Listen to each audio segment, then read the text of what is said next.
This is arguably the most outstanding line I have ever read from any of the ulama on salah. He said, now when you come to salah, have any of you looked at the water which you use to pray? Now listen to what he says. He says, when you lift the water for wudu, just stop there and look at it. Just stop and look at the water. He says, do you see how clear the water is?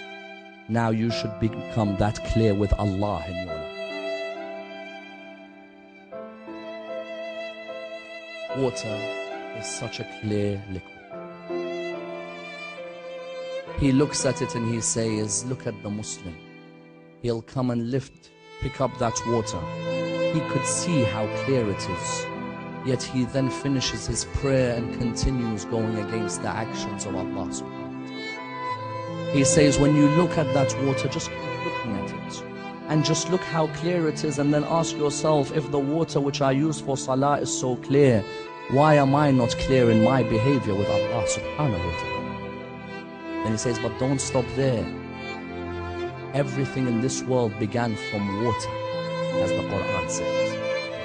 So he says, in the same way everything began with water, look at that water and say, now this is the mark of a new beginning between me and Allah subhanahu wa ta'ala. Then he says, look at the water again. Water is the spring of God's mercy. Know that when you are doing wudu, you are entering God's mercy. Then he says, look at the water again. All of these actions, he's taking you higher, and you haven't even started praying. He said, look at the water again. Do you remember any hadiths of Rasulullah on water? Don't you remember the hadith when Rasulullah says, the believer is like water. He purifies all those who surround him. Now when you look at water, say, I want to begin to purify those friends of mine who surround me. Look at those lines. Khomeyni just discussing water.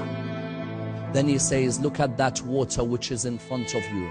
Do you see how it's going to purify the body parts? Now say, I'm going to begin to purify my heart after this.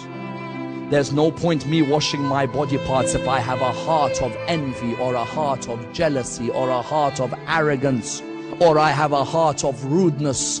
When you look at that water, say, oh water, in the same way you're purifying my body, I'm gonna start purifying my heart. He said, now when you've reflected on the water you're using, tell me where you are in your salah. Then he says, go to Amir al-Mu'mineen. He says, Amir al-Mu'mineen would pick up that water. He'd know it's the spring of life. He'd know how clear it is, so he'd be that clear with Allah as well. He'd know that it's the spring of mercy, so he'd be the mercy for Allah's creation. He'd say, then Imam Amir al-Mu'mineen would take that water. When he washes his face with it, he'd say, Ya Allah, let nur shine on this face on the day of judgment. Then he says, when he put water on his right hand, he said, Ya Allah, let me be of the people of the right hand on the day of judgment. Then when he took the water and he put it in his left hand, he said, Ya Allah, do not let me be of the people of the left hand on the day of judgment.